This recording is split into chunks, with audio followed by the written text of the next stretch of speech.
kemana-mana. Apakah memang ada sebuah entah budaya, entah situasi tertentu dalam kehidupan gereja tradisional yang sebutlah tidak cocok dengan kebutuhan Gen Z? Kalau mau dikatakan gitu, benar. Mungkin bisa dikatakan demikian, bahwa di gereja tradisional sadar tidak sadar, pertama ketika ajaran tentang unconditional grace yang karunia yang tidak bersyarat, anugerah tidak bersyarat, di gereja-gereja tradisional kan bersyarat kau harus ikuti tata kramaku, kau menjadi orang, kalau kau punya prestasi, prestise, power, pendanaan dan posisi, kau orang hebat. Tapi kalau nggak gitu, kau orang tidak punya guna gitu. Di samping menyediakan mata, lalu memberi kesempatan kepada Gen Z ini untuk menghidupi, sebutlah kalau pakai konten-konten yang udah Anda menghidupi itu di dalam komunitas dulu, kan begitu ya? Betul. Beri mereka ruang untuk itu. Berikan lagu mereka di tempat, sehingga himnal kita. Berikan kesempatan mereka, mungkin khotbah berdua, ngobrol masih pendeta di mimbar sedikit, pembukaan khotbah.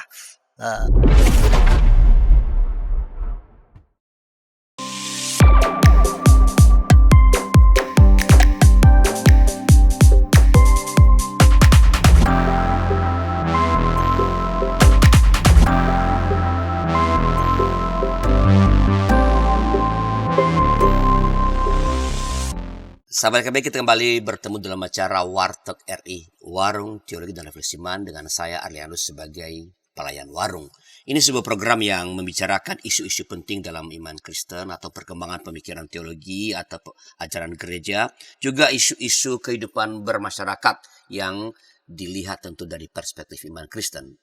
Dan kali ini kita bicara, ini selanjutan dari percakapan kami yang lalu dengan narasumber yang sama. Kita bicara yang lalu mengenai kehidupan spiritual generasi Z, dan sekarang kita melanjutkan dengan bagaimana merangkul Gen Z ini dalam kehidupan bergereja. Dan telah hadir kembali di studio kami narasumber kita, Bapak Pendeta Dr. Roby Chandra. Selamat datang kembali Pak Roby di studio kami. Terima kasih Pak Arlianus. Ya.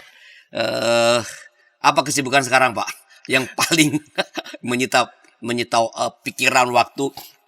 Saya sekarang staf ahli DPR Pak, bagian operasional. Staf ahli DPR. Oke. Ya, DPR itu adalah duda pengurus rumah tangga. Jadi Papa tolong jangan lupa aqua galon, Dedi jangan lupa itu belum dibetulkan. Itu tugas saya. Dengar Pak Roby sedang menyiapkan penerbitan buku. Ya, bersama teman-teman di BRC. Apa judul bukunya, Pak? Yaitu bagaimana meraih kalangan Gen Z ini oleh gereja, dengan judulnya mungkin kita lagi cari judul apa, menyeberanglah kemari. Kayak orang Makedonia yang nyeberanglah kemari gitu. Oke. Ya, kira-kira begitu. Ya, setelah kalau kita bicara mengenai merangkul Gen Z, Pak Roby sudah mau menerbitkan buku ternyata. Ya, berarti kita punya narasumber yang sudah melakukan penelitian yang lebih komprehensif. Nah, Pak Roby, saya dengar kabar nih, ya, pengamatan yang tidak terlalu akurat bahwa sekarang ini cukup banyak Gen Z ini yang sebutlah tidak terlalu mau datang ke gereja. Ya. Apakah itu betul, Pak? Hasil penelitian dari BRC memang betul. Ya, lalu kalau untuk GKI sendiri boleh ya kita sebutkan ya. Di tahun 2016 seingat saya, sekarang sudah almarhum Pendeta Stephen Suleman dengan teman-teman ETJ Jakarta dan mahasiswa mengadakan penelitian tentang berapa persen anak muda kita yang tidak bergereja di dalam GKI. Angkanya kalau saya tidak salah itu hampir 32%. 32%. Kalau saya nggak salah. Bukan mereka tinggalkan GKI, tetapi tidak tiap minggu ke gereja GKI, alias dia masuk ke dalam GKJJ, gereja Kristen jalan-jalan. Oke. 32%. Itu yang seingat saya ya, begitu ya, kira-kira begitu. Jadi mereka terjadi hal seperti itu karena memang sifat dasar dari Gen Z itu memang eksploratif kan, mencari eksplorasi tempat lain. Jadi mereka mengeksplorasi bukan karena dia tidak suka sama kita, tapi ingin mendapatkan sesuatu yang lebih memperkaya hidupnya. Mereka tidak puas dengan kalau kita cukup dengan gado-gado dan soto, kalau di sini kalau bisa ada sebabi dan lapo, kenapa tidak? Begitu kira-kira begitu. Oke. Ya. Jadi sekali lagi fakta memang ada datanya bahwa cukup banyak generasi Z yang bukan meninggalkan gereja kali ya. Tapi ya bereksperimen, mereka seperti suka puja sera begitulah. Oke. Bukan satu macam saja. Itu yang mereka rindukan. Kepelbagaian, pengalaman, serta varian-varian. Itu kerinduan mereka. Karena itu kan orang digital begitu kan. Nggak mau satu website aja. Coba gitu kan. Kira-kira begitu. Nah, ini apakah memang karena sebutlah bukan sekadar ya, tapi karena memang mereka ingin memenuhi kebutuhan mereka akan eksplorasi, atau sebenarnya dalam gereja tradisional, saya lebih senang mengatakan daripada mainstream ya. Ya, saya lebih suka bilang itu gereja tradisional. Ya. Itu memang ada sesuatu yang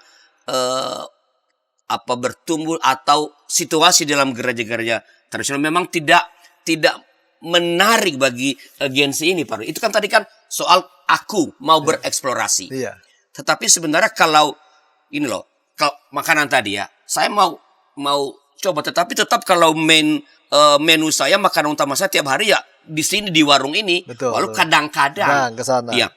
Ini kan kalau dengar Pak Robi tadi bukan kadang-kadang, Iya. tapi memang kemana-mana. Apakah memang ada sebuah entah budaya, entah situasi tertentu dalam kehidupan gereja tradisional yang sebutlah tidak cocok dengan kebutuhan Gen Z? Kalau mau dikatakan gitu, benar. Mungkin bisa dikatakan demikian, bahwa di gereja tradisional sadar tidak sadar, pertama ketika ajaran tentang unconditional grace yang karunia yang tidak bersyarat, anugerah tidak bersyarat, di gereja-gereja tradisional kan bersyarat kau harus ikuti tata kramaku, kau menjadi orang, kalau kau punya prestasi, prestise, power, pendanaan dan posisi, kau orang hebat. Tapi kalau nggak gitu, kau orang tidak punya guna gitu. Ada semacam penjenjangan manusia, pengelasan manusia. Itu yang membuat Gen Z tidak nyaman. Juga tetap di itu, kamu kalangan saya atau bukan, orang lama atau orang baru, itu ada yang terasa oleh Gen Z, kok saya diginikan begitu ya, kok saya diginikan. Nah itu, tapi terutama barangkali kau lihat kerinduan mereka ada yang nggak terpenuhi, yaitu apa? Mereka butuh komunitas yang hangat dan menerima mereka. Dan di gereja sulit tidak menyediakan itu begitu. Mereka punya komunitas hangat, tapi untuk kalangan sendiri yang mereka nyaman, bukan orang-orang yang berbeda seperti Gen Z itu. Oke, maksudnya generasi di atasnya itu begitu solidnya, betul, sehingga tidak ada ruang masuk bagi Gen Z. Ya, jadi kalau satu hari saya tidak bertugas di gereja, baru sore gitu, pagi saya datang gereja, sudah salaman orang sebentar, saya keluar untuk ke Starbucks gitu ya. Itu jam 11 di mana muda-mudi kita harus ikut ibadah. Ternyata ada 5 orang muda mudi duduk di sana, orang gereja kami tidak ibadah. Tidak ibadah di gereja sana, di gereja kami. Saya lagi minum kopi dan lain, saya coklat. Lalu saya datangi, kok kalian nggak ibadah? Dia sedang buka, dia punya tab dan sedang dengarkan khotbah dari gereja kita juga. Oke. Ini menarik kalau dia dengar dari JPCC atau dari Cornerstone saya mungkin kaget. Gereja sendiri. Loh, kenapa kalian gitu? Habis Pak datang ke sana, kita haus dengan Tuhan, ketemu oma-oma, blue jeanmu kok sobek-sobek. Ya itu memang belinya sengaja yang sobek-sobek. Dia oma nggak ngerti. Hati kami mencari Tuhan yang dapat penolakan orang tua dihakimi. Itu kata mereka. Saya sampai wow. Jadi mereka butuh komunitas yang welcoming. Itu tidak didapat. Apa boleh saya katakan bahwa gereja-gereja tradisional itu budaya quote and quote orang tuanya begitu kuat dan mendominasi? Bisa dikatakan begitu barangkali ya. Lihatlah sidang majelis, usianya kan dan situ di atas 40 ke atas rata-rata gitu ya. Nggak ada anak 25 tahun ikut tuh. Apa kita dengar suara mereka? Enggak juga. Barangkali yang seperti itu ya. Jadi ini menarik. Ini menarik. Jadi kalau begitu benar yang dulu kalau di GKI Jawa Barat itu dalam sebuah percakapan itu dinyatakan bahwa bukan Gen Z atau bukan orang muda kalau secara lebih umum yang meninggalkan gereja, tapi gereja meninggalkan mereka. Gereja tidak memberikan tempat bagi orang-orang muda dalam kehidupan bergereja sekali gereja. Apakah begitu Pak Robi? Ya kurang lebih begitulah kalau mau dipakai dengan kata yang agak tajam ya memang demikian. Gereja yang meninggalkan mereka. Gereja tidak melihat mereka adalah bagian daripada persekutuan mereka. Ini sama ceritanya si Paulus khotbah keasikan sampai ada yang ketiduran jatuh. Ini yang terjadi barangkali. Apa kita tunggu mereka jatuh untuk dibangkitkan kembali? Ya, atau khotbah kita ya tolonglah diperhitungkan ada yang dengerin anak muda yang harus bisa mengerti juga. Nah ini, jadi mereka butuh komunitas, butuh teman, butuh saya di sini akan dapat apa sih? Peta jalan saya apa? Menu saya apa? Itu yang mereka rindukan. Dan di gereja tradisional tidak mendapatkan itu. Ya. Tidak jelas itu apa. Kan ada kebaktian pemuda, kebaktian remaja, ya, tapi kebaktian anak. Kan udah dikasih slot ini, yuk di sini. Apalagi mereka apakah di situ mereka punya tempat ruang untuk kreativitas? Itu yang pertanyaannya. Jadi maksudnya ketika udah di kamar-kamarin juga ini pemuda, ini remaja, ini yang mengatur tetap orang tua begitu maksudnya. Sama. Sehingga mereka tidak merasa memang ini kebaktian, tapi ini bukan kebaktian saya. Yang ngatur juga orang tua. Apakah begitu? Bisa dikatakan begitu. Bahkan juga ibadah intergenerasional itu sebenarnya mengatur anak muda, anak remaja, anak kecil dengan cara saya orang tua. Barangkali begitu ya, itu yang jadi. Waduh. Ini yang menarik sekali ya. Jadi memang ya saya nggak terbayang gitu ya. Jadi kalau terus begini bagaimana? Tetapi sekali lagi, bukankah gereja yang baik itu adalah seperti di Kisah Rasul itu gereja yang Kisah Rasul itu gereja-gereja itu ada gereja yang memberikan relasi. Orang jadi bisa berelasi dengan Tuhan karena perjumpaannya, sentuhan Tuhan, jamahan Tuhan. Orang jadi berasa mengenal dirinya lebih dalam. Sebagai orang yang dipanggil Tuhan, diajak ambil bagian, melakukan sesuatu, dan melihat orang lain sebagai sahabat. Karena mereka melihat juga Tuhan bukan hanya yang menuntut, Tuhan yang menjadi sahabat. Nah, itu dalam gereja tradisional sulit didapat. Yang didapat Tuhan yang menuntut banyak dan bertransaksi sama mereka. Kalau kau lakukan ini, kau diberkati. Kalau kau tidak, kau akan dikutuk. Memang ada di Alkitab berkat atau kutuk, tapi transaksional sekali hubungan dengan Tuhan, bukan romantik. Itu yang dirindukan orang muda. Dan orang tua tidak terbiasa dengan hubungan romantik dengan Tuhan. Kalau pakai istilah romantik. Atau jangan-jangan ada perbedaan persepsi mengenai persahabatan itu antara orang tua dengan anak muda. Bisa juga. Bisa. Orang tua yang namanya persahabatan, kalau kau menguntungkan aku dapat sesuatu dari dirimu. Iya dong, begitu kan ya, gitu kan.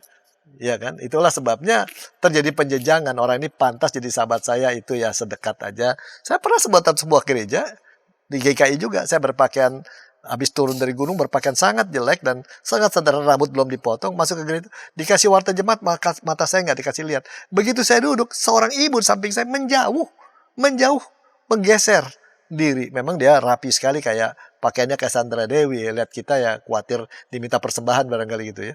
Ketika itu mau keluar pun pendetanya salaman, dia sambil ngobrol sama orang lain. Terasa sekali saya tidak diterima di sana. Saya sampai wow, berapa banyak orang mengalami begitu gitu ya. Ada. Untung bukan di Jakarta. Jadi gereja tradisional itu adalah gereja yang kurang ramah terhadap Gen Z. Tepatnya bukan hanya Gen Z, pada orang yang dia rasa bukan kalanganku. Jadi inward looking istilahnya. Apakah memang gereja tradisional itu menganggap Gen Z itu bukan kalangan mereka? Karena berbeda ya, tentunya dianggap ini orang yang mesti ditobatkan dulu untuk jadi supaya seperti ikut, kami. okay. Seperti kami baru bisa kami format, kami bentuk supaya bisa jadi bagian kami. Kalau nggak itu bukan bagian kami. Barangkali itu cara berpikirnya. Walaupun diungkapkan tidak terbuka sebegitu tajam ya. Nah ini yang jadi masalah. Kasihan juga para orang tua itu kalau begitu. Mereka ingin sekali anak-anak Gen Z ini tetap ada di gereja, tapi tanpa sadar yang mereka lakukan adalah membuat anak-anak ini merasa tidak diterima dalam gereja. Karena mereka memasakkan format mereka begitu. Istilahnya si orang tua senang makan nasi pete. Si anak lebih suka makannya yang berbeda. Kalau nggak mau makan nasi pete, jangan tinggal di rumah papa.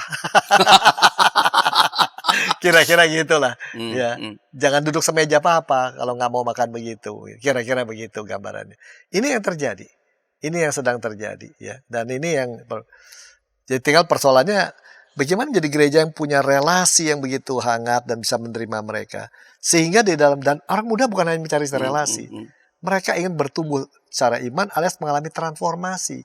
Dan itu bukan hanya ajaran, tata kerama, disiplin rohani. Tapi perubahan dalam karakter mereka, komitmen mereka, kebiasaan-kebiasaan mereka. Itu mereka rindukan dari perubahan supaya menjadi orang yang menginspirasi. Mereka sangat suka dengan sosok-sosok menginspirasi itu. Ini yang paling menarik. Oke, Pak Roy, saya ingin kita masuk ke sini lebih dalam. Jadi kan kita udah bicara tadi kan problemnya, ya ada perbedaan. Lalu gereja itu orang tua sebelah quote and quote orang yang berperan punya peran besar dalam gereja itu mengabaikan kebutuhan, sebutlah begitu anak-anak Gen Z. Nah, apa yang perlu dikerjakan oleh gereja kalau gereja mau meraih mereka? Ya. Tadi udah mulai bicara sama Pak Roy, relasi, transformasi, dan inspirasi. Nah, saya ingin kita bicara ini lebih detail setelah beberapa informasi berikut ini. Hai kiddos. Ku datang dan Inci, betul. Kodok lumpuh dan ayam buta. Kiddy time.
Shalom adik-adik. Hari ini Kepik berkeliling dari desa ke desa. Kepik pengen ke rumah Pak Tani. Coba, ada yang tahu nggak di rumah Pak Tani ada apa saja? Ayo coba tebak. Apa coba? Betul, ada sapi. Mo. Mereka sekarang rukun dan jalan bersama-sama pulang ke rumah Pak Tani. Kak Evelyn, tapi sebelum tidur aku mau dengar dongeng dulu. Katanya tadi sudah ngantuk. Pokoknya aku mau dengar dongeng dulu kakak. Jadi bangku nih. Kayak cerita ya, siap? Ayam buta hanya bisa mendengar suara orang berseru-seru sambil berlari. Lari, kebakaran. Sekarang kodok lumpuh itu bebas berada di atas punggung semua ayam. Kemanapun dia mau pergi, ayam-ayam siap membawanya dengan senang hati.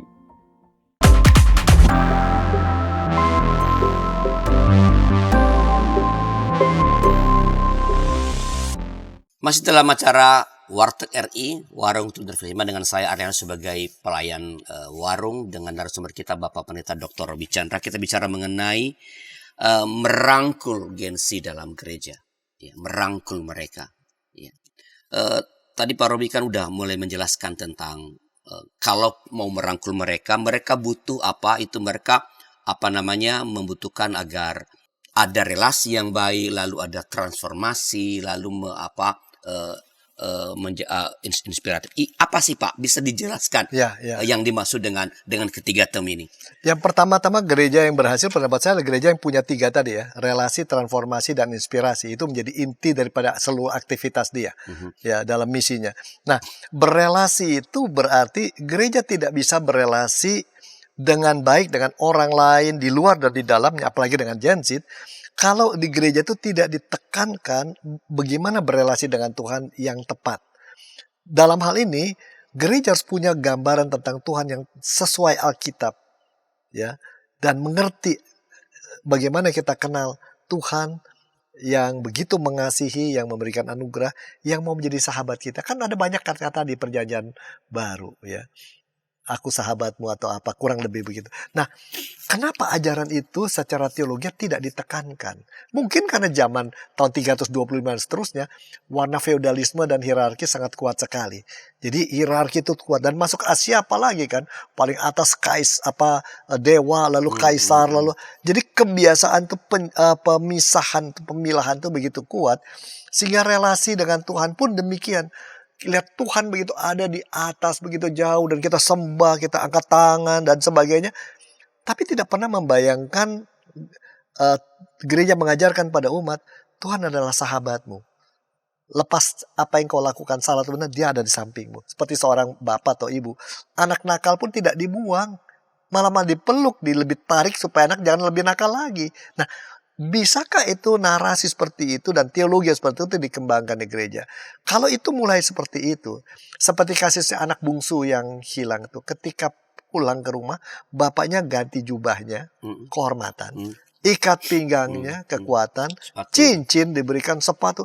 Itu kan tanda yang, itulah relasi yang sejati. Itulah digambarkan, kita punya Tuhan seperti itu. Jangan digambarkan Tuhan seperti dewa yang nuntut, namanya Tuhan Yesus, tapi tetap dianggapnya seperti yang nuntut. Kalau kau lakukan ini, kau beri persembahan ini, kau janjikan zakatmu begini, kau lakukan segala macam, kamu punya kaul, kamu akan dapat sekian. Bukan itu. Tapi inilah yang mesti ditekankan. Ya, jadi kalau kita lakukan sesuatu buat Tuhan itu bukan karena takut untuk dapat sesuatu, tapi memang karena rasa terima kasih yang kita nggak bisa bayangkan. Kasih melawan kasih gitu jadinya. Dengan sikap itu, maka kita lihat, kita harus belajar mengasihi orang lain. Sesamamu manusia, seperti orang Samaria itu. Sangat menarik, Tuhan Yesus menggambarkan justru orang Lewi dan orang imam besar, orang beragama tidak mau memberi perhatian kepada orang yang tergeletak itu. Ya. Tapi pertanyaan Tuhan, siapa yang melakukan tindakan sesama manusia? Siapa yang menjadi sesama manusia? Ahli Taurat itu dengan jujur mengatakan, ya si Samaria itu. Nah, ini bagi saya sangat menarik. Berarti relasi itu adalah relasi yang tidak menghitungkan untung rugi. Relasi yang berani mendahulukan orang lain.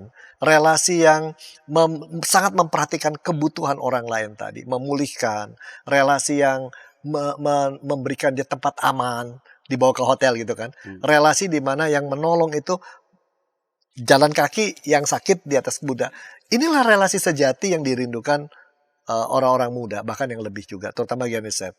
Nah, lalu kemudian transformasi apa yang dilakukan?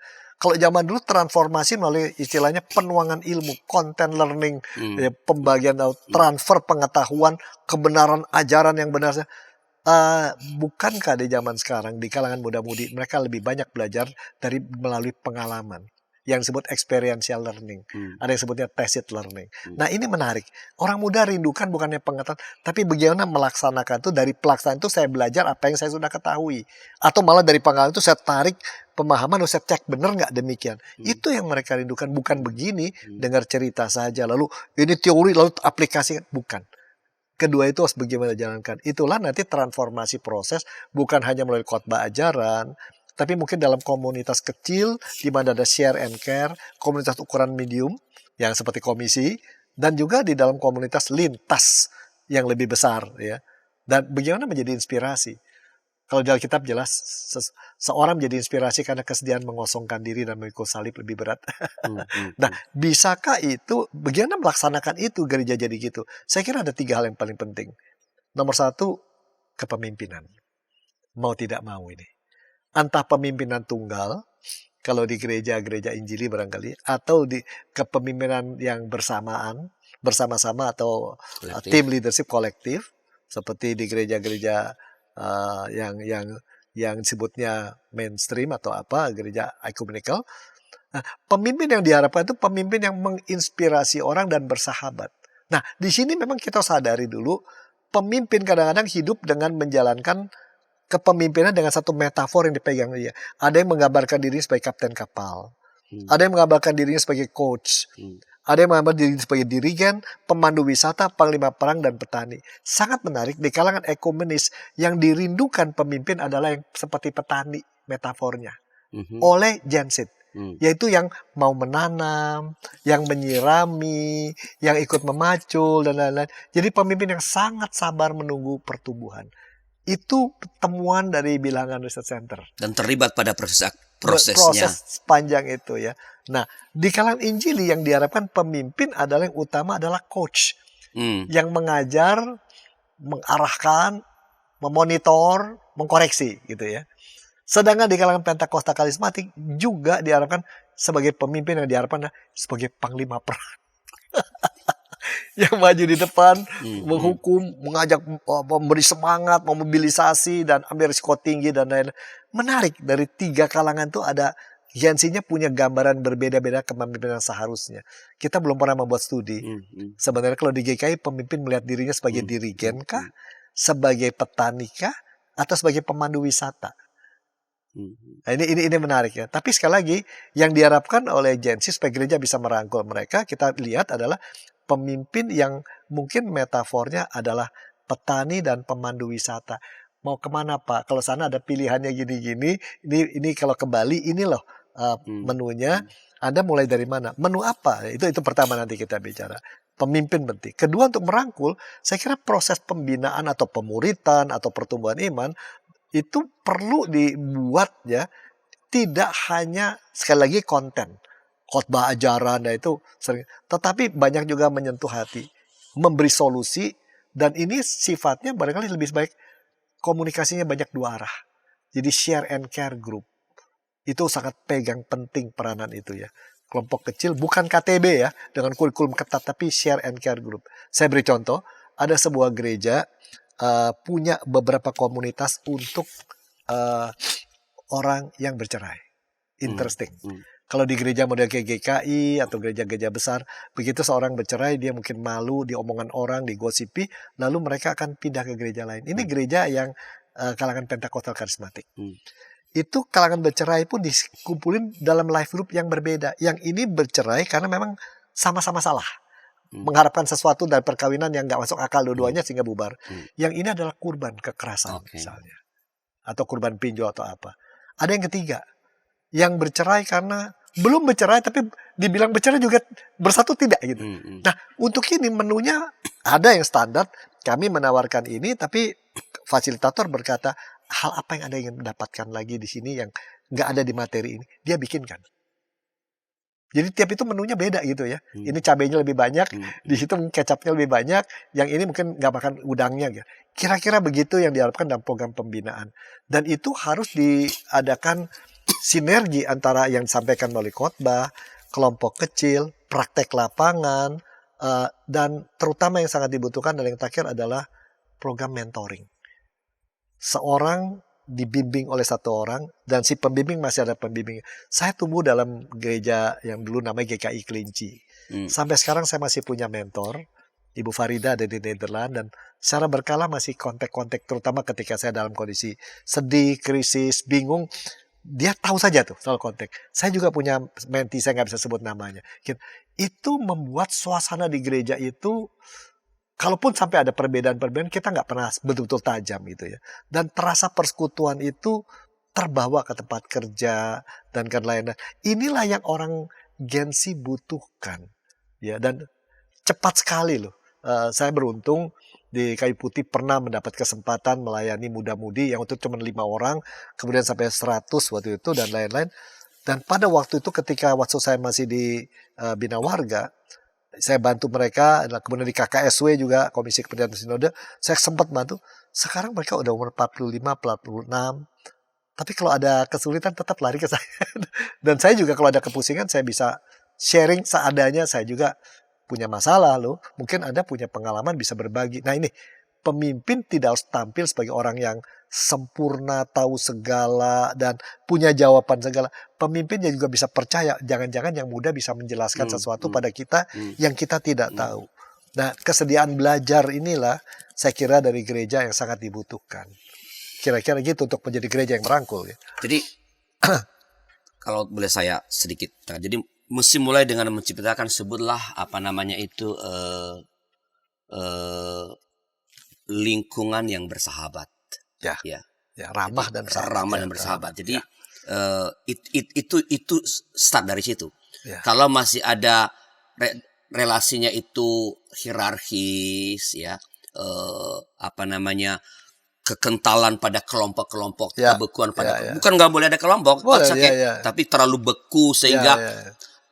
kelompok yang lain tidak bisa. Eksklusif lah, susah orang masuk ya. Gitu. Jadi ini mesti dibuat, ya walaupun tidak terlalu cair, tapi lebih cair lah relasinya dalam kehidupan gereja. Ya. Itu Nggak ada pilihan lain deh ya. Ya, itu start dari situ. Kemudian berproses transformasi, ya, menyediakan ini. Saya tadi dengar ini mengandaikan pimpinan gereja yang punya wawasan yang sangat luas, karena dia mesti menyediakan sebelah peta perjalanan dan kalau customer center. Jadi kalau pakai istilah itu, jadi you butuh apa, kami akan sediakan. Memang ini menu kami. Menu kami adalah ada pecel, tapi kalau kamu mau pecel yang sayur ininya nggak usah pakai, kami sediakan juga. Atau Anda ini pecel, tapi Anda mau tambah dengan sedikit bahan mentah sehingga